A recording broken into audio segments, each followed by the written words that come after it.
The following is a presentation of the Belly Up Sports Media Network. This is Haymaker, Combat Sports. Hear it here, coming straight from the source.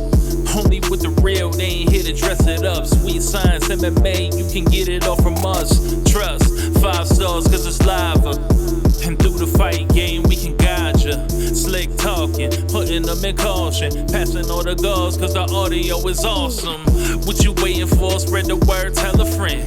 This the podcast where all of the discussion ends. When they start going strike for strike, this the show that'll tell you what you seen in the fight. They ain't playing on the mic, this a welcome to the show. Warm it up for the squad, Haymaker of the bros. I'm a bow wow, you can hear from the pros. It's Haymaker, Combat Sports, time to roll. Welcome back, Haymaker Combat Sports, powered by the Belly Up Sports Media Network. I am your host, EJ Reed. Joined once again with my fellow hosts, Aaron Admire, Steve Johnson. What's good, fellas? Happy Tuesday. What's up, y'all? Happy Tuesday. Admire, last week you were at birthday. You had a birthday function, or? My girlfriend's birthday was yesterday. Oh, for some reason I thought that was last week. I remember we recorded a day early. I think you just had to go to dinner last week. Yeah, we had a dinner last week planned, and then we did her birthday dinner yesterday, and then did a cookout at my house for the fights and for her birthday. Oh, yeah, jam-packed. How did dinner go yesterday? Oh, it was good. You know, Texas Roadhouse, can't go wrong. That's always a good default. You know, they got one around here too. You say you cooked out for the fights, specifically for the fights? Yeah, man. I finally gave in and bought me a flat top grill. So, you know, wanted to really test drive it, cook burgers and hot dogs and bacon on it and stuff, and just had all the lawn chairs set up in my garage. I got a TV in the garage, and you know. Yeah, I mean, our friend Rucker, I know he has a flat top too. Is that like specifically for, like, I guess burgers and dogs, basically? Man, you can cook anything on it. Like a lot of people do hibachi, like fried rice and steaks and everything. I've always wanted one. I just think they look neat, and I like the whole learning process. You know, I got into smoking meats like 4 years ago. You know, I kind of got real good at smoking meats with the pellet grill. So I wanted to try something a little different. You know, I got this flat top now. First thing I cooked on it was breakfast. It's different. What do you mean it's different? Like, so if you cook on your stove, you got your 4 burners and you can control the temperature of each thing. Well, on your flat top grill, it's all just one temperature. So I was trying to cook bacon, eggs, and pancakes at the same time. Yeah. And the eggs cook like quick. Yeah. Pancakes cook quick. I mean, everything cooks quick, but it's like you gotta wait to put some stuff on. Yeah, you gotta like balance it because everything's just going. Did it turn out pretty well? Oh, perfect. Turned out perfect. That's what's up, man. How about you, Steve? What do you get into this past weekend besides the fights? Nothing much. Did watch the fights, but other than that, I had people over during it, and but nothing else. No other excitement this weekend other than the fights. Yeah, I did. I smoked a brisket on Sunday. It's like an all-day process because I do the old school charcoal wood. So you just gotta balance out, not making sure it doesn't get too hot and making sure that the flame keeps going. It's work. It's a balancing act. That's the one thing that I haven't done yet is I haven't done like a real smoker, and my dad has one. And there's not even a comparison to the way the meat turns out between charcoal and wood versus a pellet smoker, man. So that's the next on my list. I've been watching Marketplace. I'm going to get me an offset smoker. Oh, yeah. I mean, it's work, but it's like you said, that meat hits different with that. And, I make a day out of it. I made a Sunday out of it. Threw some whiskey in the cup, just went out there, threw some music on, like every 30 minutes or so, you got to throw some new wood on there and make sure it doesn't get too hot. If it gets too hot, you just release the heat out and just make sure the temperature is, people make it like a lifestyle. So I don't do it as often as a lot of people. Some people out there every weekend, it's been like a year or two since, more than a year, like 2 years, maybe even 3 since I did a whole brisket like that. But I enjoyed the process and it turned out good. So, but that was Sunday. Saturday, I didn't do much besides the fights. So you just watched the fights in your garage, Admire? Yeah, start to finish. I had them going the whole time. I didn't really pay attention through a lot of the prelims and stuff, but yeah, got to see it start to finish. The Raul Rojos to the very end. So we'll get into the meat of what actually happened with the fights, but I just want to get a gauge for both of y'all. What do y'all think about the whole presentation of this fight that they've been talking about the past year? UFC Noche and the Spear, like, y'all do it? I heard like watching on TV didn't even compare to the people that said they went in person. They said like the seats were vibrating and they had like a 3D effect if you were looking at the screen in person. So, but what were y'all thoughts on it just watching it on TV? Man, I thought it was awesome. Like, it looked amazing. Just all the graphics and different effects they did. And then I watched TikTok and I got to see a lot of the fans' perspective that were there. And it was like one of them domes. Like, I don't even know what they're called, but like when they have one of Worlds of Fun in Kansas City. Like, it's so big that you feel like you're in stuff. And like, it had stuff that looked like it was going to land on the crowd. It was just the way they were working it. Like, the whole presentation was awesome. I mean, the biggest gate that the UFC's ever done. And I mean, I would like to see it each thing, like every fight. But, from what I heard, it probably won't be very often, if at all, again, because they have a contract with like MGM. Mm-hmm. Yeah. Steve, what do you think about it before I get into my thought? Yeah, I think I was talking about before in the last podcast that I was wondering what it would look like, how they would present the next fight or in between storylines, and I kind of imagined it because I can't remember, but in St. Louis Science Center they have something like that domish thing, and I was kind of picturing it, and not to say that I imagine exactly this, but I imagine it was stuff popping at you in graphics. So I think it was right on spot to what I think it gravitated my attention for. I think something new for people that watch, even that aren't diehard fans. Like my wife, she watched it, and that kept interest in her wanting to watch the next thing that was going to come on the screen because it did look cool. Yeah, so Admire, who owns the Spear? I guess this is the Riyadh season because you're saying like UFC has a contract with MGM, and I know Riyadh season helped put this one on, and like you said, there may be a conflict of interest dealing with two separate entities like that. I'm guessing. Well, it says the Spear Entertainment Company owns the Spear in Vegas. And I heard about this on Jim and Sam the other day. It's actually James Dolan owns it. He's like the owner of the Knicks, I believe. Yeah. So, he's like the guy. And I was watching because I was going back and watching some of the prelims, and if you scroll on the ESPN app on the Roku or the Google TV, they'll like have clips of other shows, and like something caught my eye for some reason. DC was on First Take. They had like a 6-minute clip on the ESPN app, and I was listening to Stephen A. He's like, it's the only, because he's a Knicks fan. He's like, it's the only one thing that James Dolan has done right is the Spear. So that's the only reason I knew about James Dolan owning it. I'm guessing he doesn't own it by himself, does he? I guess he's partnered up with the, like you said, the Spear Entertainment Company. I guess. Yeah. It looked really cool, man. Kind of like what Steve said. It's just, it kind of kept your attention the whole time. Usually you kind of mess around between rounds or between fights, but like there's so much stuff was going on that it really kept my attention, as soon as that main card got going. Yeah. I wasn't really paying attention to if they were doing stuff for the prelims, but I'm hearing they didn't really do anything until the last preliminary fight. I wonder why they waited to start doing stuff. Maybe probably waiting for the crowd to fill in. That's probably why. If I'm a prelim fight, I'm like, man, y'all ain't doing nothing for us too. But yeah, so I'm like we've talked about on the last podcast. the production costs were higher. Like, and like am I saying now, it's probably a conflict of interest. So how often do you think they may do these shows if they do one again once every 4 years, like once every 2 years?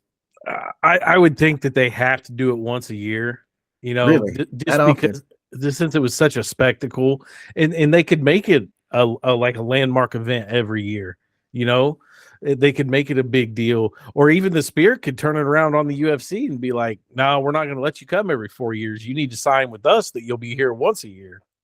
That's interesting. I think if they're saying that it costs as much as they said it does, I think it costs 20 million in production. Would it be worth going once every year? I'm sure they made a killing off the gate, but you only can do the first time once. The novelty of it will wear off if they keep returning. You don't think it would be like a better idea to do it like maybe not even once every 4 years, but every other year, maybe? Yeah, every other year, or like I said, if they do once a year, turn it into a landmark day. Make that the New Year's Eve spot. New Year's Eve at the Spear having fights, or the Super Bowl card there, or just one of them big ones. Yeah, they don't even do those 2 cars. That'd be a hell of a way to bring it back, especially for the New Year's Eve. People travel there, make a weekend at Vegas, and do it there. What do you think, Steve? Yeah, you don't want to burn out the newness of it. Although I think it was spectacular, and I think it's fighters that didn't get a chance. I think that's gonna buy a few more years to even fill seats in the fill the seats up for newcomers that want to see their fighter. I mean, that's a little bit of an aspect, although fighters wouldn't matter. Maybe if they a fighter on the main card, headlining it might do it.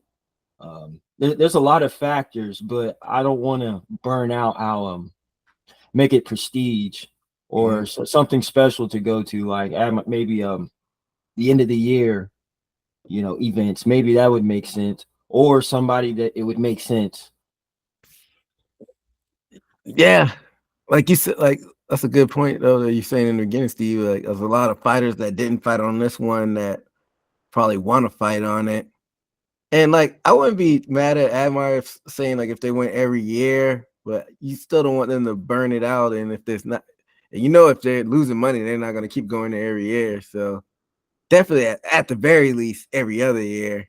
But if you could get away with doing it once a year, I guess why not? If you make it a spectacle, like Admire saying, like a New Year's Eve card, or but I like yeah, go ahead. But like if it was a New Year's Eve card though, like think about all the background production they did. You like between the fights, they could do like a yearly recap of all the UFC fights that happened that year. Like they could make that the end of the year blowout celebration. And like you guys just talked about with the fighters that didn't get to fight on it, I guarantee you that's going to be like a call out of some of these fighters coming up is, hey Dana, put me on the Spear next time. Like it's going to be a new call out thing. So I mean, business wise, I would do it on New Year's. You got people traveling there. You can do like a year-end recap show, or even do like the UFC Fight Week, event that they do there. It would just the production that you could make out of it. They like making a big deal out of Fight Week. Use the event or the venue for that. Yeah, and then International Fight Week, that'd be a good way to do it too. I think I'm a fan of doing it New Year's Eve, though. Like you said, they could do the year recaps. They could do like the graphics, New Year's Eve themes with fireworks, and they would go crazy with fireworks around it. I mean, you could do that with International Fight Week too, because that usually falls on the 4th of July weekend. You could do fireworks. Either way, you could do fireworks centric graphics and all of that with either Fight Week or it's New Year's Eve card. But like you said, everybody's traveling New Year's Eve, so you could definitely always bring in money with that. But yeah, it was a dope concept, a dope idea. I mean, I'm sure Dana was gloating afterwards. I didn't get to see a lot of post-fight things on like his thoughts on how it turned out. You're laughing. What did he say? I did. I mean, he was happy with the production and how everything turned out. He wasn't really happy with some of the fights, though. And we'll get into that, and we kind of know why. But yeah, I guess a good segue. And well, did you see the TikTok I sent you too? I didn't see that yet. I'll have to take a look at it. I mean, there was a lot of people there at the event since it was special. Our Mhm. boy Jon Jones was there. Oh and yeah, he was in the crowd hanging out with Ryan Garcia. there's probably a lot of snow falling later on that night after that. But yeah, I was gonna actually bring up Jon Jones. We'll talk about that after the fight because he had a big weekend too as far as announcements. But let's get into this card. Let's start off with the early prelims. A guy I thought he would have been like maybe even the main card. Raul Rosas Jr. bantamweight defeating Archie Lang. Did you watch this fight? You said you got. I didn't get to go back and watch this fight yet. Yeah, I mean, it was pretty much domination by Rosas Jr. I mean, he just completely outstruck him. He landed like 3 or 4 takedowns. I mean, he was just all on him. Rosas Jr. a lot of pressure. The kid's gonna be a good fighter. I mean, he's gonna move up a lot. Starting to have a lot of decisions though. Really point fighting, but he's so young that there's tons of room for him to grow. Yeah, Archie Lang is a tough opponent too, so I can't completely fault him. But at this stage, they tried to build up your record. I'm surprised he didn't get that guy out of there. Was there points of the fight where he threatened to maybe finish him, or it's just he's just cruising? No, not even any submission attempts on him. I mean, just kind of smothered him. Did the stand up. Did you get to watch? Oh, sorry. Did you get to watch the fight, Steve? Yeah, not focusing on it, but I basically saw what Admire saw here. Basically not in trouble.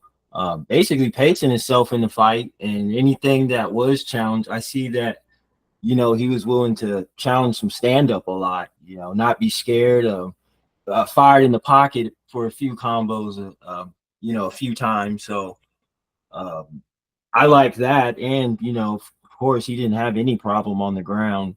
So and I wondered what was Archie Lang's how good he was, but since you said he's not a yeah, he's no pushover. He's a tough kid. I can say that's good for Roses, and I can see definitely he going up for a little bit of a challenge, but I can see that he can coast also because he's young. Yeah.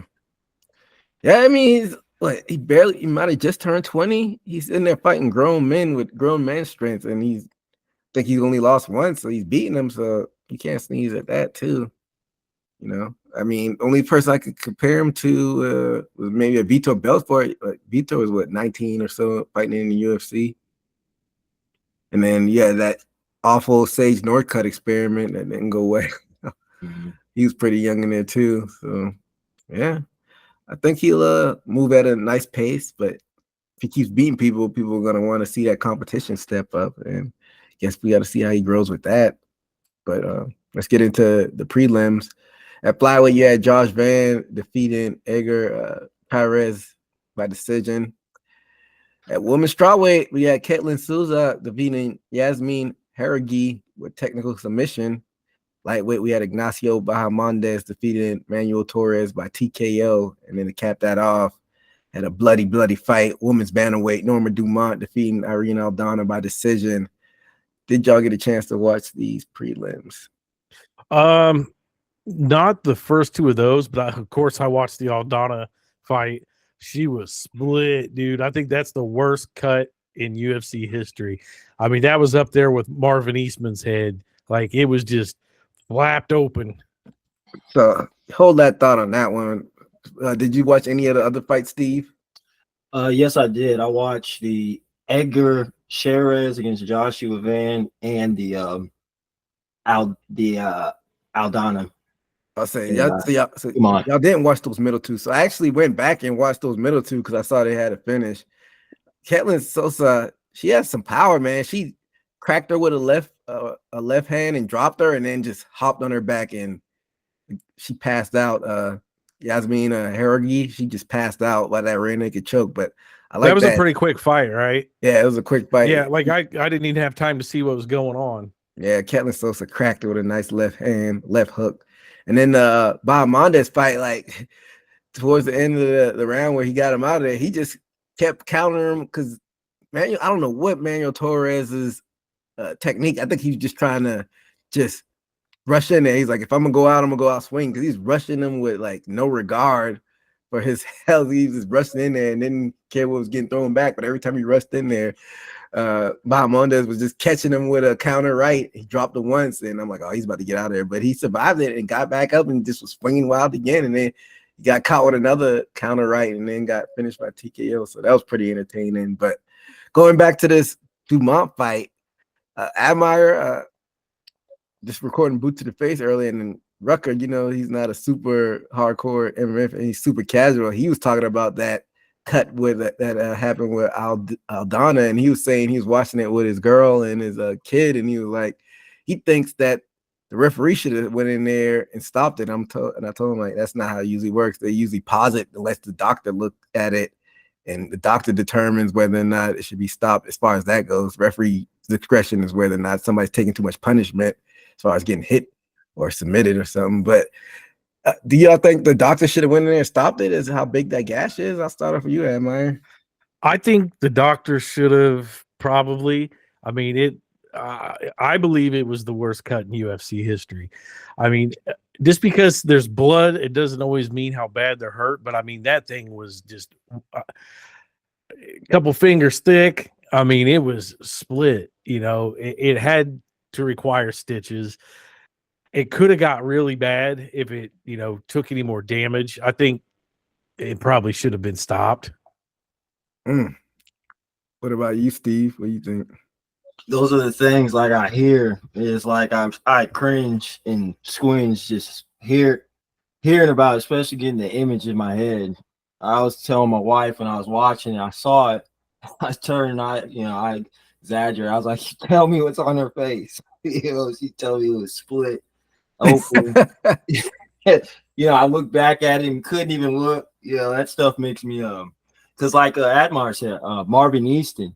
I would say Marvin Easton was the worst, I would say, but she had a few of them on her face. So I think she has the record now for the most messed up lacerated face in the UFC. I gotta go back and see how bad the cut was, because I saw it, but I could have swore like there was one like earlier this year that was just as bad or worse. But it was nasty. I mean, I think the closest one to it was Rodriguez when he got kneed in the forehead and he kept on going. Was it Yair? No, not Yair. It was middleweight Rodriguez. Knockout. Is that the Rodriguez that has the 1989 on his belly? No. This dude bald head. Yeah, I'd have to. It'll pop in my head. That name is definitely Rodriguez. Yeah, that was pretty bad. But as far as stopping the fight, it's just a little blood. I mean, we have seen fights stop with deep cuts, so they could have stopped it, but I wasn't, all up in arms that they didn't stop it. I mean, I saw the stitches that she got. Those are pretty gnarly. Yeah, but she was able to tough it out. Like, the same ballerina, folks. I mean, it's fighting, so it happens. And I don't know. Aldana went from, I don't know how many losses that she has, but she went from contending for a title to a few losses now. So I don't know where you go with her from here. I mean, she's traded win-loss after when she challenged for that title. My bad. Go ahead. The name I was Gregory Rodriguez. Oh yeah. Gregory Rodriguez. Yeah, I remember him involved, dude. Yeah, I think that was a pretty nasty one as well, like you were saying. But not as nasty as Aldana's. That was pretty nasty.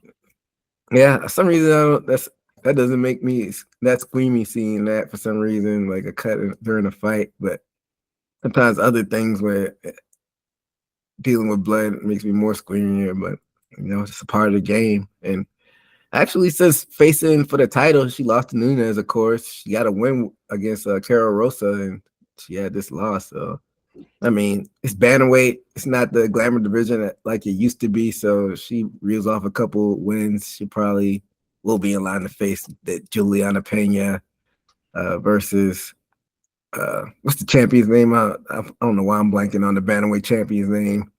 Pena or Pennington? Yeah, Raquel Pennington. Yeah, she'll probably face the winner of that.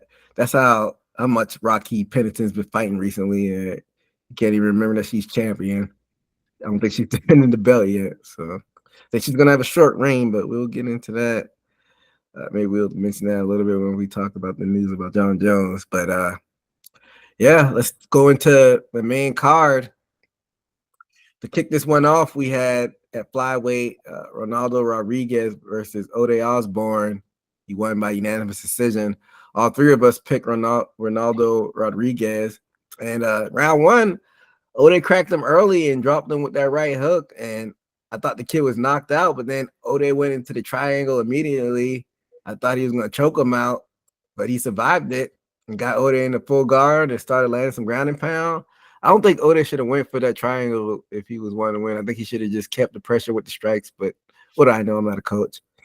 And not a lot of damage done by Rodriguez in that first round when he got into the full guard, but he ended the round on top, which is a good visual. And then in round two, he got Ode down early and got the body triangled and was raining down punches and elbows and rode Ode for the entire round and even went for a rear naked choke for himself as well. But and pretty much dominated that whole round. And Ode got out towards the end of the rounds, but you already saw that Rodriguez won that round. And round three, that volume started picking up, but Rodriguez was returning more power in exchange for the volume that Ode was throwing. And it was pretty even for most of the round. And then with about a minute and a half left, Ode got the takedown, but really didn't do anything with it. And Rodriguez ended up the round on top and got a good visual for the judges and was able to get the decision. What were your thoughts on this one, Amaya? Yeah, right when it opened, I was like, oh, this is gonna be a quick one, man. I thought Ode had him, got that knockdown, then straight to a triangle. But Rodriguez showed that he could weather the storm, and just it seems like he picked it up as the fight went on. He kind of got his bearings back, and then he got taken down and was able to reverse it, get back on top. So, I mean, it was a good fight for what it was, but Ode started off hot and kind of went downhill. Rodriguez started at the bottom and worked his way up. Yeah. You put that very eloquently. Steve, what were your thoughts on this one? Yeah, that's a good thing to say because Ode, he's got his shot off early, and maybe that who knows, didn't see him dump too much, but as far as like an adrenaline dump on focus, maybe that's what did it to him because Ronaldo Rodriguez, like I said, he looked like probably it woke him up and started to pay attention and looked over time more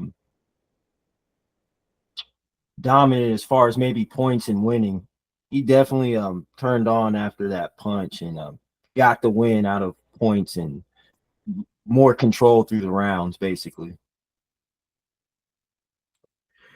Yeah, he did what he needed to do to win, and can't knock him for that one. But yeah, let's move on to this next fight. This was a fun one. Lightweight division, we had Esteban Ribovics defeating Daniel Huber by split decision. You two both had Esteban, and I had Huber. So round one was really hard for me to judge. It was pretty even on the feet. Nothing really stood out to me. Maybe y'all could give me y'all's opinions on who took that first round. Round two was another evenly matched round as well. That was kind of hard to judge. Then we move on to round three. Huber dropped Ribovics with an elbow, and then he caught him with an accidental eye poke, which was unfortunate. And then from there, it was a round for the ages. Ribovics almost finished Huber, but Huber stuck in there and showed the heart of a lion and gutted it out. But just a back and forth, just war. And I didn't check afterwards to see if that guy fight of the night or bonuses, but they didn't. They should have. What were your thoughts on this one, Admire? Yeah, this fight was a banger, man. It was awesome. It was like a very violent kickboxing match. I thought Zaluber, I thought he won the first and the second, and I think Ribovics really came away with it towards the end of the third and really sealed that round. But I knew that I picked Ribovic, and I thought that he had lost it, but I did go back and rewatch it today, and I can see where Ribovic kind of outstruck him a lot in like the second round and landed the bigger shots. So then after today's watch, I did score it the way that the judges did, but I don't know if this one got the fight of the night either, but it was a banger. I mean, they were throwing up tweets on the live screen saying, people were calling it the fight of the year so far. I don't know if you could give that the fight just from the first 2 rounds where like they weren't bad, but like that third round, you could definitely probably call that the round of the year. So yeah, what were your thoughts on this one, Steve? I definitely was entertained. I was occupied, but was able to catch the big moments and was able to see Esteban punching and caught him and got him against the fence, and Zelabar having to bob and weave. I can't quite remember what round what that was. And then Zelabar blasting him with that elbow. Well, I think that was third round. It might have been the second. It might have been the second round. Second round. But I definitely saw Esteban as far as like bursts of punches and combos, and probably looking more of I think having Zelabar more hurt on times. I think that's probably what got him the win. You're right. The elbow was the third round. It was the beginning of the third round. But yeah, like I might say, you went back and watched this, and you're saying those first 2 rounds. Oh, you said Zellhuber won the first round, you thought, but then the last 2 rounds is where Ribovic pulled ahead. So, it's very slim margin between victory and loss in this sport. So, I don't know. I was entertained, so I'm curious to see who they match them up with next. I don't think either one were ranked, so it's hard to speculate when it's unranked fighters on who to put them up against next. So, but definitely a very, very fun fight, which takes us to the next fight. Featherweight division. Yeah, Diego Lopez defeating Brian Ortega. And this was the fight where I picked Ortega just because I wanted to keep up in the picks. And I ended up backfiring on me because I said Lopez will probably win this fight. But I didn't pick him officially. But all 3 of us picked Ortega. And he lost, of course. No, just my luck. But round 1, Lopez rocked Ortega with that combo and was able to get on top of him and get some strikes in. But Ortega was able to gain composure and work his way back into the fight, but still lost that round. And then in the second round, Ortega started to show effects that Lopez legs kicks were, getting to him. And then Lopez continued throwing them and dropped them with one and was able to secure that round. And then round 3, Lopez was able to control the round on the feet and dropped Ortega at the end of the round and almost finished him with that rear naked choke. And which would have been ironic if he were able to submit the, T-City, the jiu-jitsu guy. But Lopez was pretty much able to dominate all 3 rounds of this fight, in my opinion. What were your thoughts on this one, Admire? Yeah, it was pretty dominant by Diego Lopez, but as dominant as it was, except for that one part where Ortega was hurt, the rest of the fight, Ortega was never all the way out of it, and he was still landing a lot of good shots and doing a lot of good movement. And you could see Diego Lopez slowing down. And, it just seemed like to me at any time, if Brian Ortega could just get his timing right, he could have just landed something big and ended it, but it never came. So, I mean, I don't think any less of Brian Ortega for this fight. I mean, it's kind of saying the opposite things. He was really outclassed, but like it wasn't all the way out of it. And it wasn't that bad of a showing from him. He just ran into the better fighter that night. I mean, if these guys fought, 10 times, maybe it wouldn't happen like that. I don't think there's anything Ortega could have done differently to stay in that fight more. I mean, his movement was good. He was just a little bit slower. Steve, what were your thoughts? Yeah, that's good you said, because I feel like Brian Ortega, when he strikes, he has to be a timing striker, or else if he's going against a quicker striker, which I think Diego Lopez was, he's just gonna have a bad night, because don't want to call him a one-trick pony, but his guillotine or getting it to the ground or where you need to before, I think was always his difficulties. And Lopez had no troubles on the ground, and I seen that's what I think Ortega's problem is. And I don't think he could find a moment to do it. And I think Lopez was sharp, and I think we're looking at a younger fighter fighting an older fighter. Don't want to say his mind isn't in it, but he didn't look as sharp as we saw him when he surprised us when he put on that boxing clinic. I always forget against he was Frankie Edgar. Was it Frankie Edgar? Yeah. And I don't think we ever, or was it Chang Song? Well, it might have been them. Yeah, might have been. And for real, I don't think I remember or seen a display since then. So yeah, maybe he had a good stand up that night, but he definitely got lit up this fight. Yeah, that was Korean Zombie. He beat Korean Zombie. That was pandemic fight. Yeah, so going back to what you said, Admire, you said Ortega just looked a little bit slower. You think you could attribute that to just his age, I guess? And I don't even know if you could say it was his age. I think that's just who Diego Lopez is, though, man. Diego Lopez is just a high-paced fighter and just seems super quick. I was going to say,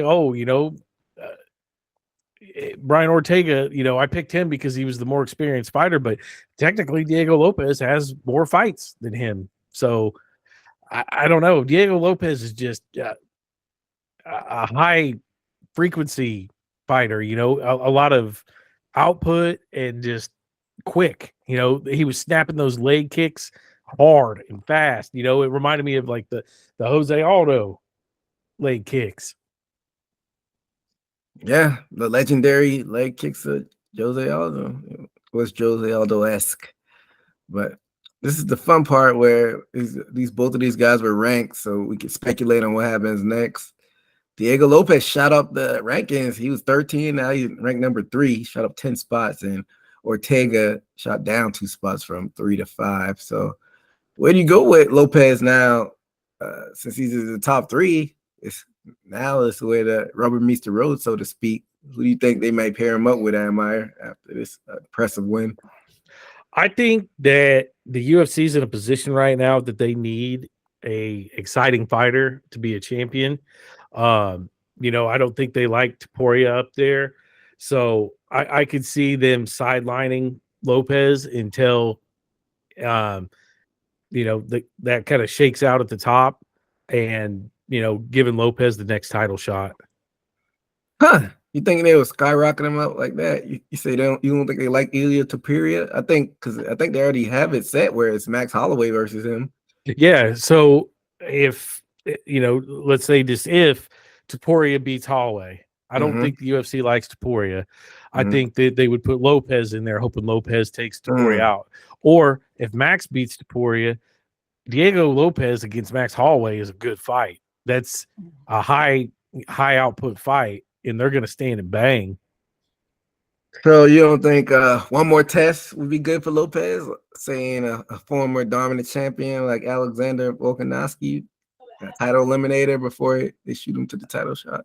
I think they would. That's what I think should happen. I think he should have one more, but I just think from the UFC business mind, they're going to try to push this kid up into a title fight. Interesting. What do you think, Steve? That's what I think. Just speculation on just they put him in a 3. I would say there's only options of letting him sit, or they're planning on getting into fight in the near future. It's like, you put a number 3, you up there with the big boys, and there's not too much avoiding, when you're there's only a few fighters. Who would be the top fighters up there besides the champion and Max Holloway? You got Volkanovski up there. You got Yair Rodriguez, which is one behind him now. And then you got Movsar Evlov that are 2 behind him. Yeah, I would say he might. I can see him fighting one of those, but I can see him being pushed up there to fight the next whoever wins with this championship fight, just to get a new face in the circulation of people too. Because Volkanovski already, been up there. Yair, he's had a chance. So I feel like they would give Lopez a try up there. Yeah, I mean, nobody would complain if they gave him the next title shot, but I just want to see how he does against a Volkanovski. I don't think Volkanovski has anything scheduled yet, does he? I thought I seen something pop up. Let me check it out and see. So the news cycle is always going on, so it's hard to keep up on what fights get announced from here to there unless you're literally staring at the news feed and the scrolls. But if I'm not mistaken, I think Volkanovski's actually finally taking some time off to actually heal a little bit. But I don't know. Like I said, can't go wrong either way. Last time Volkanovski fought was when he lost the title, if I'm not mistaken. He lost to Ilya, and he hasn't fought since. That was in February.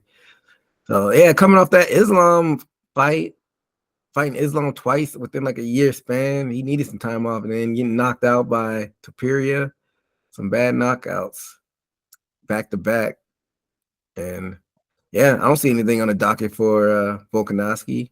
So I would like to see him, Lopez, run that before the title shot. But like I said, I wouldn't be upset if he did just sit out and try to wait for the title shot. But, we'll see what happens.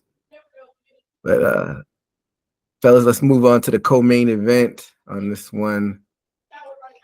And the women's flyweight division, we had Valentina Shevchenko regaining her title, beating the champion Alexa Grasso by decision.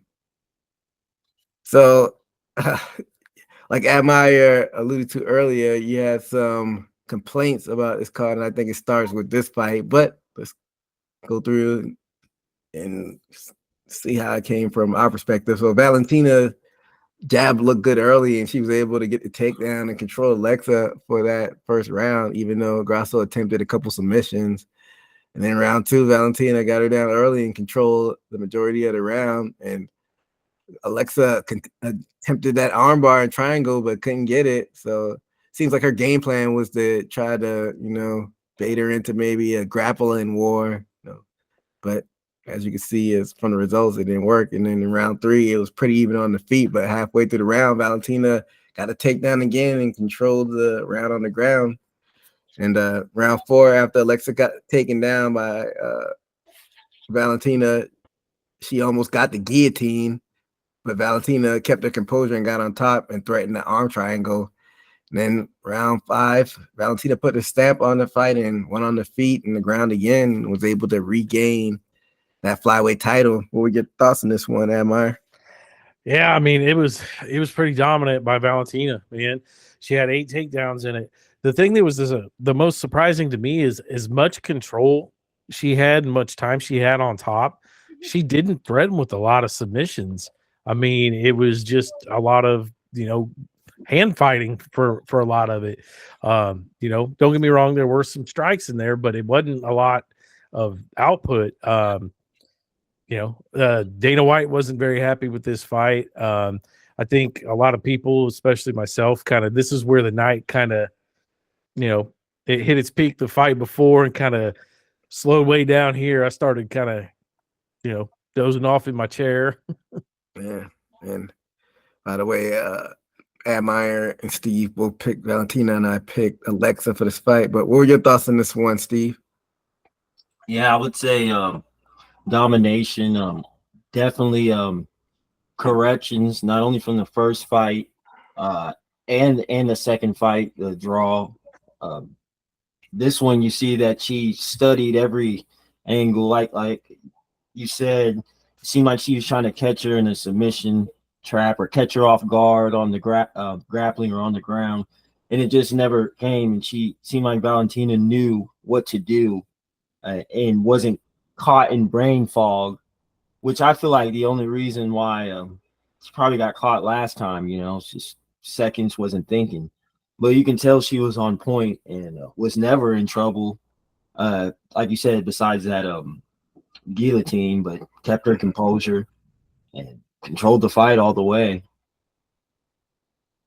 Yeah, pretty dominant win by Valentina. Like I said, she recaptured that title, and as you get up there in age, it's hard to stay at a high level. And she's 36 and no spring chicken. So where do you go from here?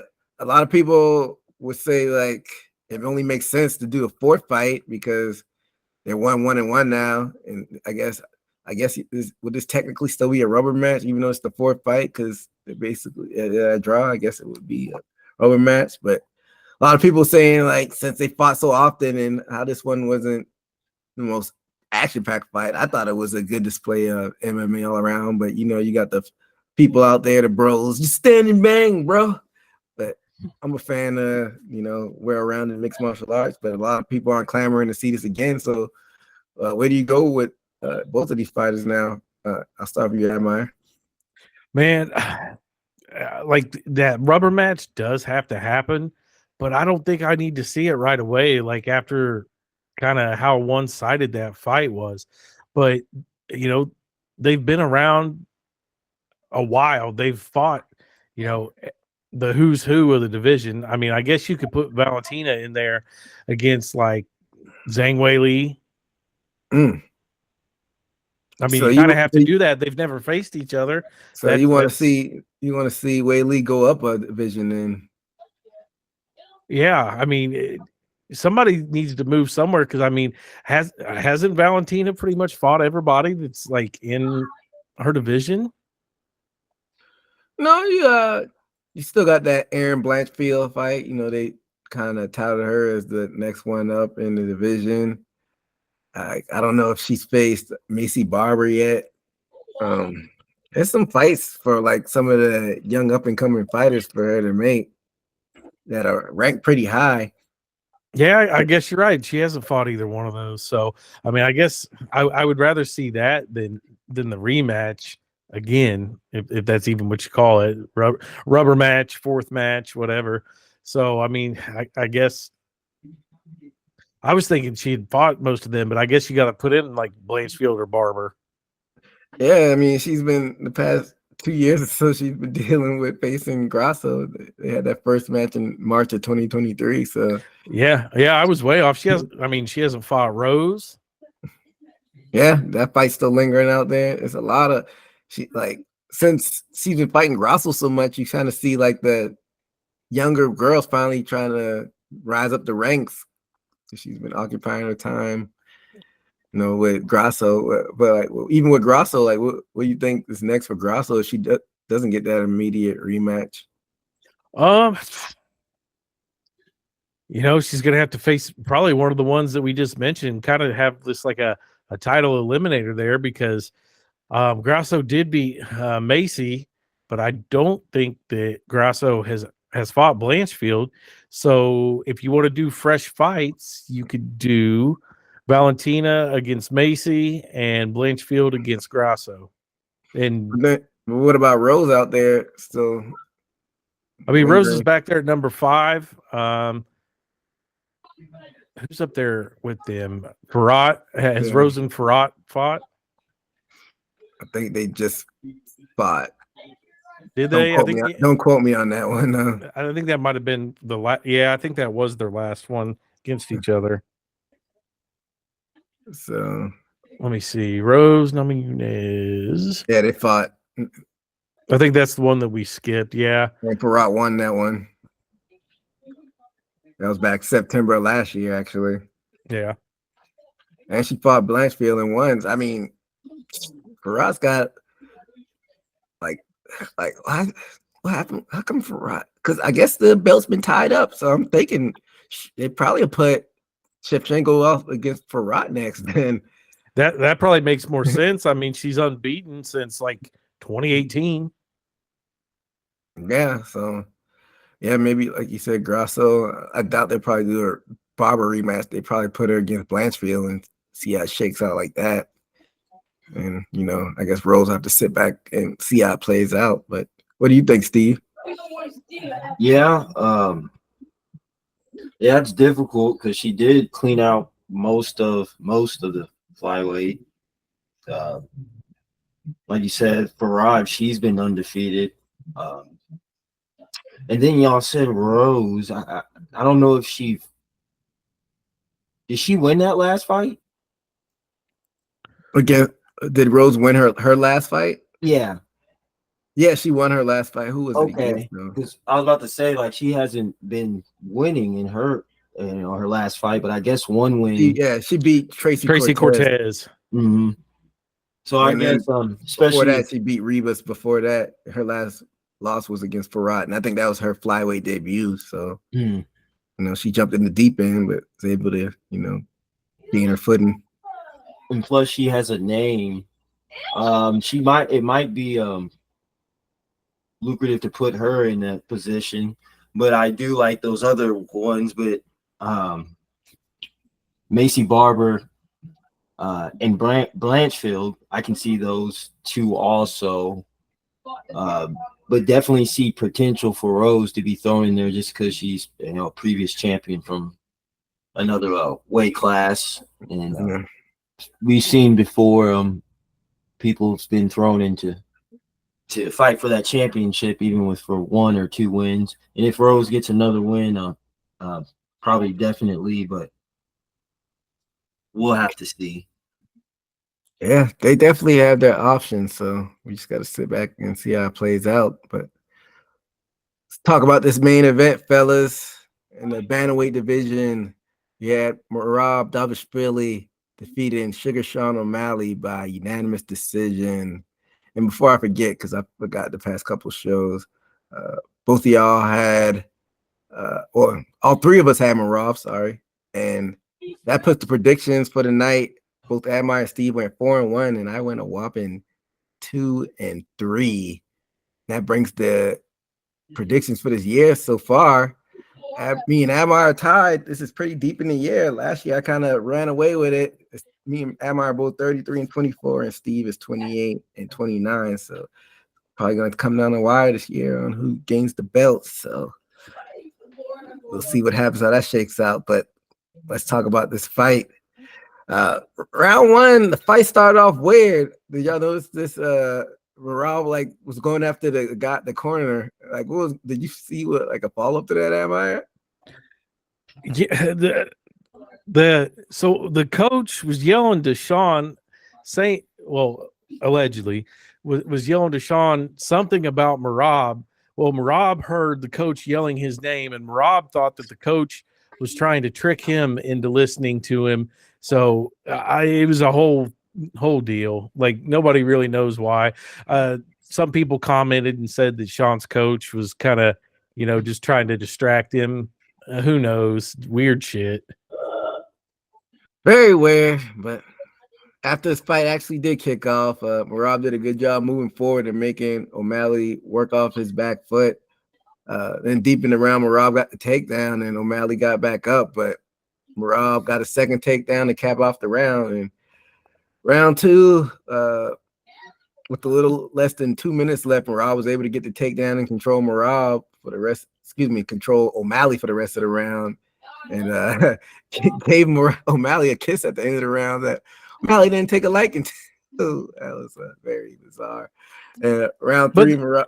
Go ahead, Admire. But that was weird, though, man. Like, Merab let go and started walking away with 5 seconds left. Yeah. Ate a punch for it. Like, why did you walk away?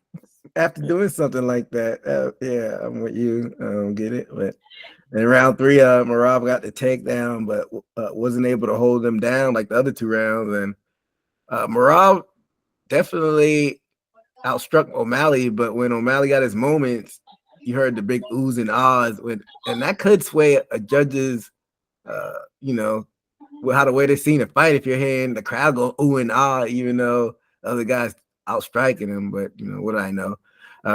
Round 4, more grappling dominance by Marab. He was doing work on the ground, but Herb Dean was being weird. He kept giving them warnings to work, and I wonder if that's the UFC telling them beforehand, make sure, like, kind of swaying it for O'Malley. I might be a conspiracy theorist on this one, but like, I feel like he was not giving Marab a chance to work before giving him a warning, which was very weird to me. But maybe y'all talk about that in a little bit. Round 5, Marab got the takedown, but wasn't able to keep O'Malley down. And then late in the round, O'Malley started teeing off to the body, and he appeared to hurt him for that little bit. I thought he was playing around when he got hurt, but I think he was legitimately hurt. But where I was able to gut it out and got one last takedown with about 10 seconds left. And your new champion, Merab Dvalishvili. And we'll talk about the judging a little bit, but what were your thoughts about this fight overall, Amir? Yeah, I mean, it was just complete domination by Merab. I mean, the fight went where he wanted it to go. He outstruck Sean O'Malley. Like, the final numbers on the total strikes, O'Malley had 49 strikes and Merab had 214.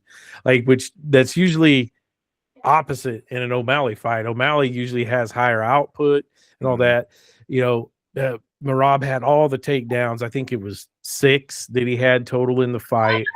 O'Malley really only had a couple brief moments. Like, you talked about it where, he did hurt Merab towards the end of the fight. But other than that, I mean, there wasn't a lot. He landed some hard hits that got the oohs and ahs, but it wasn't anything that was too serious. I mean, and I think you're right. I don't know if it's a conspiracy that they wanted O'Malley to look good. I think that maybe somebody from the UFC could have told the ref, hey, the co-main event was kind of a stinker, one-sided. We need a lot of action in this main event to send this big spear event home. So, be a little more proactive with the standing them up or giving them warnings. Yeah, I thought it was bizarre. This is MMA. This is not kickboxing or Muay Thai. And this is one of the most experienced refs that is out there. Yeah, exactly. So, yeah, I got my tinfoil hat on, but what do I know? What are your thoughts on this one, Steve? Yeah, I can see a little biased in it. A little quick to, say work. We don't see it in other fights. But other than that, pure domination. I saw things that O'Malley worked on that could have worked, but he didn't take enough risk to me, like those rising knees up the middle. Hopefully he'd be going for a takedown. A few of them got close, but didn't make their mark. And I think we were talking about it. Merab might outstrike him just for the threat of O'Malley being scared of those takedowns. And I think that's what kept him froze all night. He knew he was a good wrestler, and not to say O'Malley is hype, but he knew this was one of those champion defense that mattered to jump the fence on. Can he overcome somebody that was dangerous? And it showed that he has big holes in his game for him to be a champion, to get dominated like that. Yeah, I'm with you, Steve. I think the threat of getting taken down kind of made Sugar Sean a little bit hesitant to throw. Sometimes he throws caution to the wind with his strikes and really goes in, but having that threat of getting taken down probably made him fight a little bit more reserved. And that's what you gotta. That's the danger that it is when you go fight Merab, who's like a takedown specialist and has cardio for days. So you can't really blame him for fighting like that. But when you know that's gonna happen, sometimes you just gotta say fuck it and just try to throw caution to the wind and try to throw everything you have, because that's probably your only method of winning is by knocking them out. And I didn't see that fire from O'Malley really in that fight. But yeah, dominant performance by Merab, and fight went as we expected. We all three picked Merab, and everybody, even the pundits and whatnot, saying that this would probably be what happened. Merab would just ragdoll for most of the fights, but scorecards were 49-46, 48-47, 48-47. We're on God's green earth where you see O'Malley win 2 of those rounds, 2 of those judges having him win. I thought Merab won all 5 rounds. Maybe you could say he hurt him in the last round is where he maybe snuck out a round, but even that round, even with that, I don't think he won. How could the judges score it like that? Am I having O'Malley win 2 rounds? I don't know. I haven't got to see the cards to see where they did it. The only possibility that I could think is maybe round 3, because Merab didn't land any takedowns in round 3. And the striking was 11 for O'Malley and 25 for Merab, and that was like one of the closest rounds.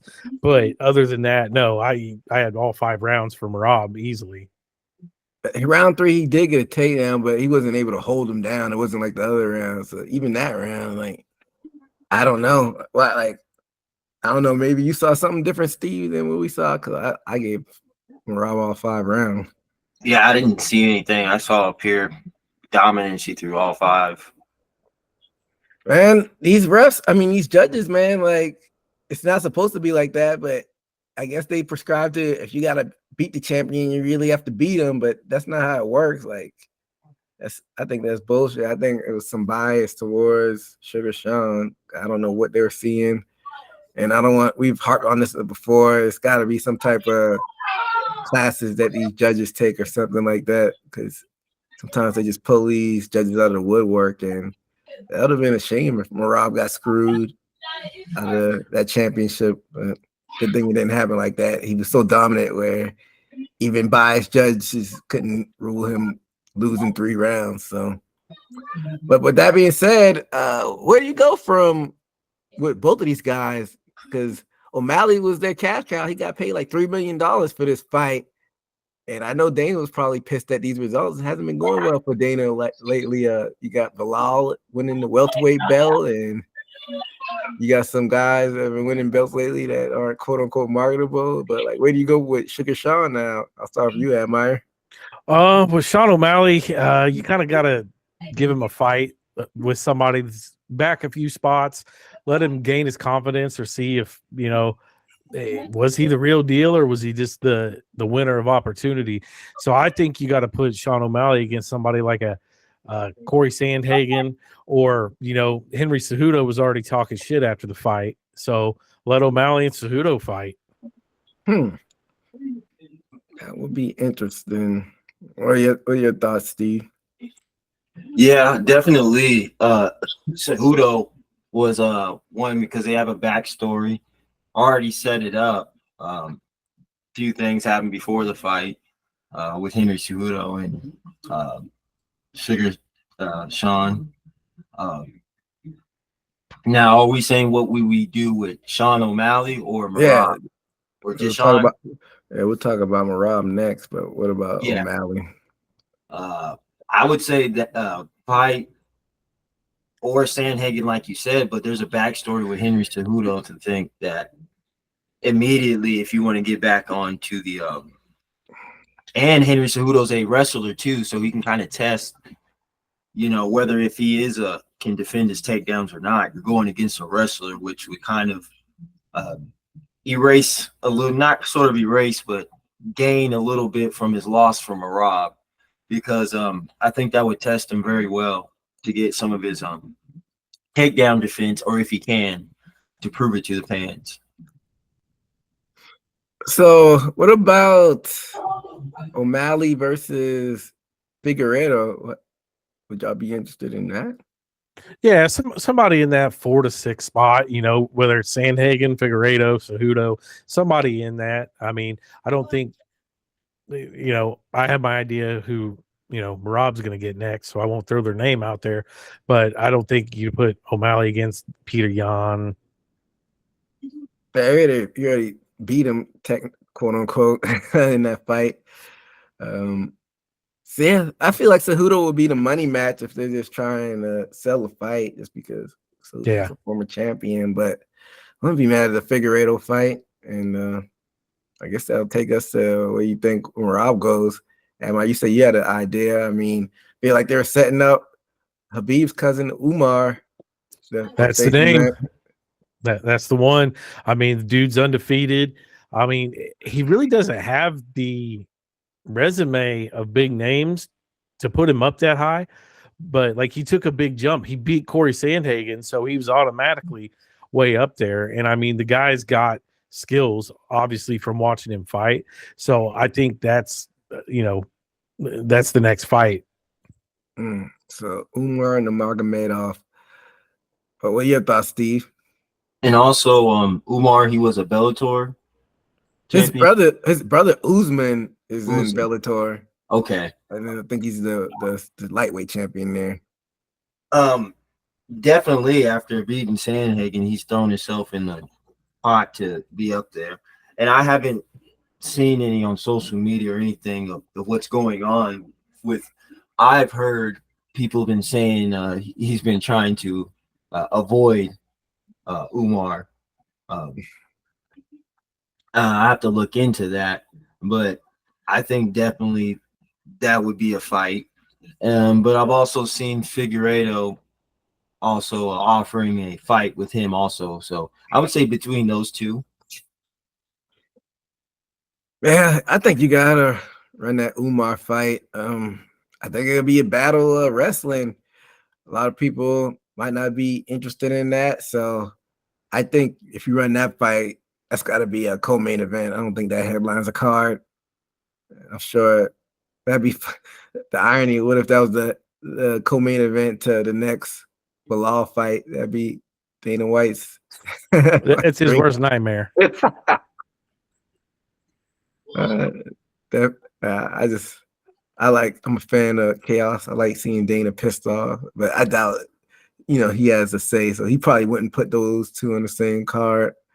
But yeah, man, like you can't deny Rob Skill. He went in there and won the fight like people thought he was gonna win. So I'm excited to see how his reign goes. But Sugar Sean has to bounce back. And we'll see what happens with him going forward. But all in all, it was an entertaining night for me. Like Admire was saying, you had people complaining about the main events and the co-main events. And was there like a huge blowback? I didn't get to really look at social media, Admire. It wasn't that big. It's just Dana White. I got to see kind of his post fight stuff, and he said something about, imagine if this was your first time watching the UFC and you tuned in right at the co-main event. Like it wasn't a good look. Why does he like just completely blow off like grappling and wrestling? That's a part of the sport. Like if you don't like it, why doesn't he run a Muay Thai league then? He seems like with age, he's kind of turned into a just bang bro. Yeah, like I mean, go start a Muay Thai company where you can just kicks, elbows, punches, and knees. So I'm fine with everybody. Like it's got to be different variety for everything. Like, it's not just gonna be stand and bang, even though those are fun fights, but mixed martial arts. So, but like I said, all in all, it was a good card and like nice visuals, which we touched on at the beginning of the show. But I think they announced this at the card. Admire mentioned this earlier. Jon Jones in there with the hat on. They announced it officially, finally. Jon Jones defending that heavyweight championship against Stipe Miocic in the Garden, November 16th, UFC 309. So what were your thoughts on them finally announcing this fight, Admire? I'd hope Jones behaved himself the other night because, like I said, he was running around with Ryan Garcia. So, and somebody at the post-fight conference brought it up to Dana White, and I think Dana White didn't even take it serious. He thought they were just joking that Jones and Garcia were hanging out. But Did I you was, see the pictures from it? yeah, Oh, so they really were, huh? yeah, they really were. But I mean, this fight card's already stacked, man. Madison Square Garden, you got Jones against Stipe, Oliveira versus Chandler, which they announced the Chandler fight there. You got Bo Nickel and Paul Craig, Anthony Smith against Dominic Reyes. So that's the main card. So it's stacked. And then they already got a prelim fight set up with that's still my boy, Chris Weidman Weidman. versus Eric Anders. Yeah, from like you said, from if nobody drops out, it should be a pretty stacked card. What are your thoughts on the announcement of this one, Steve? Yeah, about time. Shoot, man, we never see Miocic in the tabloids. Just hopefully he's in shape. Most likely he is. I think he's probably still doing his fire department job, so I know that probably keeps him in shape. I know he's been away from the octagon for a minute, and I don't think he would even out to Jones, although he hasn't fought in a while. Man, Stipe's been away for a minute, since the Ngannou loss. Yeah, that was what, 3 years ago, almost 2 years, definitely 2 years ago. Yeah, so hopefully he's still in it to put up a fight at least. Or else my estimation is John's just gonna run right through him. Yeah, that was 3 years ago. Jeez, time flies. That was March 2021. Got flatlined. So going back to the elephant in the room, y'all think Aspinall got screwed? No, this was the fight that was set up before Aspinall even got the interim belt or anything like that. Yeah, I mean, this is the fight that the fans want to see. This is the fight that the company wants to make money. This is, Stipe, arguably one of the best heavyweights of all time, against Jon Jones, one of the greatest fighters of all time. This is the fight that makes the most sense.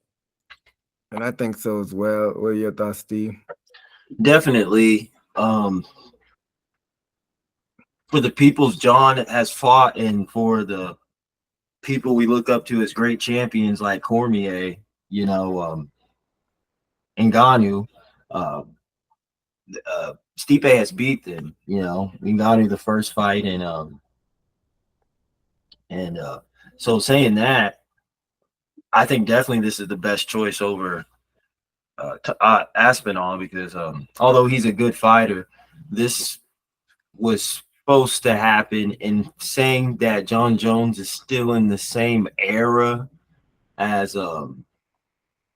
Stipe, and the way Stipe left, and still as a good record of who he's been fighting on the top, I don't think there is an excuse of if people were to say, "Oh, Jon Jones is running away from Aspinall," because we've seen Stipe is, went through murder's row like Cormier and all those people, and still one of those people to actually fight on top and not dismiss.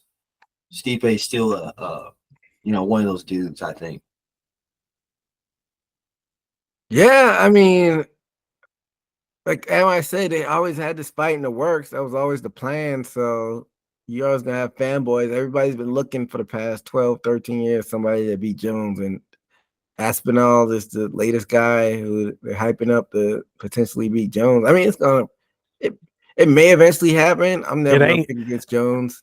Somebody asked Jones at the event, what happens after the Stipe fight. Jones said, "This is my last fight." Jon Jones says that, but if they throw enough money for him, I think he would take the Aspinall fight, especially if people start chirping. And if he makes quick work of Stipe, I don't think he might retire, say he's retiring, and you'll see him come back out. I just think he wants to prove. And then you still got the Ngannou fight lingering. Like, people may say that's dead, but who knows? Like, money talks. Never. Yeah, never say never. But yeah, I mean, Stipe's had a 3-year layoff. Never, anything can happen in MMA, but I don't know how competitive it would be. Like, I would like to see the Jones and Aspinall fight for different purposes, because for some reason people think that Jon Jones is just going to sit there and stand and bang with Aspinall for some reason. I don't think that would how the fight would go. I think it probably be similar to the Cyril Gane fight, but what did I know? But before we get off out of here, the Charles Oliveira Michael Chandler fight. So I'm sure he had sound bites, and I was scrolling through social media, and he was explaining why he took the fight, but he just gave up on this 3-year Conor McGregor chase. Like, what was his explanation, Admire? I don't know if you get to see it. No, I didn't really hear anything about why he decided to move on from it. But I mean, at some point, you've got to move on from it. I mean, your paycheck's on hold while you're waiting for, red panty night against McGregor. Chandler's, older. You don't want to waste your good years waiting on this fight that should have happened a long time ago. Technically, that fight should have happened exactly a year ago. I think we were wanting it last September after the Ultimate Fighter, and it got pushed back and pushed back. So you can't keep waiting on McGregor, especially when McGregor really has not shown any interest. I mean, yeah, they had it lined up and supposedly we're in training. I mean, I don't think I really even seen any videos of McGregor training. So why put your life on hold waiting for this one dude? Like, at some point, Michael Chandler becomes a McGregor stan, waiting to fight him. Yeah, I mean, that's true. Do you co-sign that, Steve? Yeah, I think it was 3 years too long, but I think possibly he wanted to wait because he has been in wars. But him waiting on Conor for 3 years, and I think he's realized that maybe sending contracts out and just making him wait for a few months and doing it again. I think he's ready to get back in there. Plus, he probably doesn't want to look like a fool, because I think I heard in the interview he said Conor is still fighting Conor. He's just not fighting Conor next. Yeah, so it hasn't been quite 3 years. His last fight, Chandler, was against Poirier, where he got choked out. That was November 22, but 2 years, that's still a long time, man, to be waiting for a fight. And McGregor hasn't fought in 3 years. That was 2021. He fought against Poirier. So yeah, you gotta eventually, cut your losses and get back in there. So Steve, you're saying he said he will fight McGregor, just not next? That's what he was saying, but other people saying he's delusional. Well, like, so if McGregor doesn't fight Chandler next, who would McGregor fight? And another Poirier fight? He already lost twice to Poirier and won one a long time ago. They'll give McGregor somebody who will stand up with him. Chandler's got that good Missouri, wrestling. They're gonna put somebody in there with McGregor that'll stand and trade, not just take him in there and try to dump him down. Who could that be? And who even knows what weight it would be at, because McGregor and Chandler even talked about doing it at welterweight. So I mean, that opens up the door for a lot of options, but you can't really give McGregor somebody who's ranked, being out so long, coming off losses and all that. I mean, you almost would want to do like a super fight almost. I wouldn't be surprised if the UFC pulled some weird shit and did like McGregor DS3. I wouldn't be mad at that. I feel like that'd be their best bet. Like, both of them, they're going to stand and trade. Like, they have a history. The storyline's there. The shit talk's going to be crazy. Why not? Yeah, I wouldn't be mad at that. And if you actually, I think that's the best route to go. But if you actually try to give him competition, and like you said, he want to sneak up make it a welterweight, why not throw like a Colby Covington at him? They wouldn't do that, man. Colby Covington would go straight in there and take McGregor down and just pound him out. That's true. I'm looking at top 10 for both divisions. Like, well, I mean, if you're talking welterweight, man, just throw Usman and McGregor. It would dump him down just like Colby Covington. I was looking at like, if you just wanted them to stand and bang, Gilbert Burns, Stephen Thompson, Jeff Neal, Buckley, that'd be interesting trash talk. But I think those guys are big. Those are big welterweights. But so going back to lightweight, you could do Dan Hooker, but how big of a name Dan Hooker has? Or if they want to do a big money fight, the Max Holloway rematch is there. I think Max will wax him at this point, but you never know. Why not? Okay, you could go back and do a fight that was supposed to happen but never did. It was supposed to be McGregor and RDA, and RDA fucked around and lost the belt to who was it? Eddie Alvarez, and then it was Eddie Alvarez McGregor. Why not go back and do the RDA fight? Kind of get McGregor to ease back in there, or McGregor Gaethje. Yeah, I mean, never know, because I thought Gaethje was for sure going to be Holloway, and he got dominated and knocked the fuck out at the end. So who knows? Anything can happen in that fight.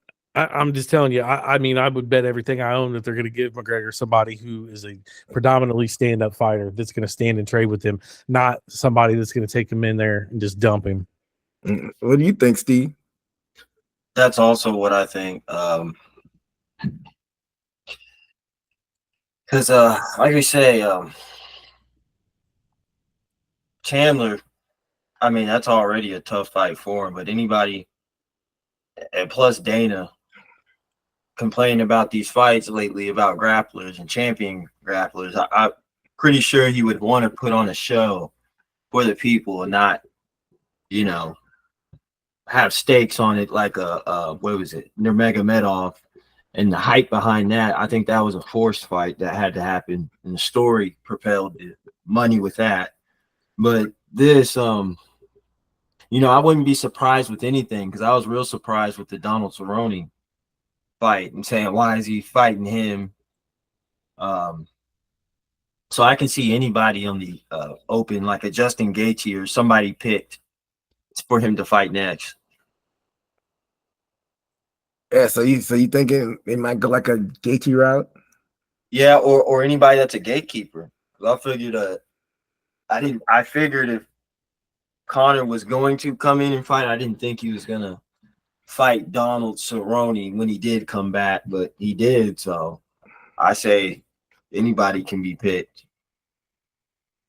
Yeah, well, who knows if this guy even fights again? He's got so much money, and I'm over it. Like, this would probably be our last McGregor talk unless he fucks up legally or they actually announce a fight, because I'm tired of speculating. If the fight isn't signed on the dotted line, I'm getting exhausted by it. I'm not going to believe it until they weigh in. Maybe even that.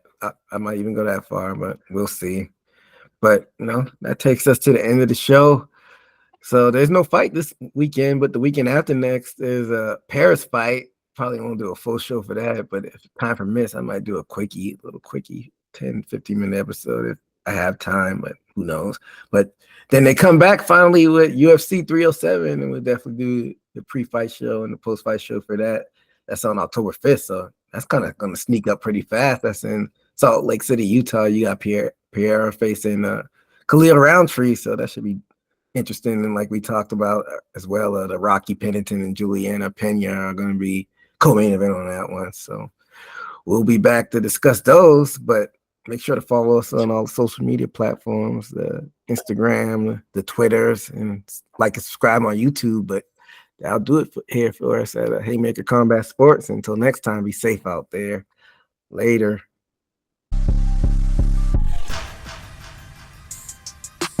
Hit the takedown, ground and pound, that was from the top. Heel hooking on one platter, leave you in the knot. Pound for pound, been the greatest. Sitting on the top, and I'm laughing at the fools.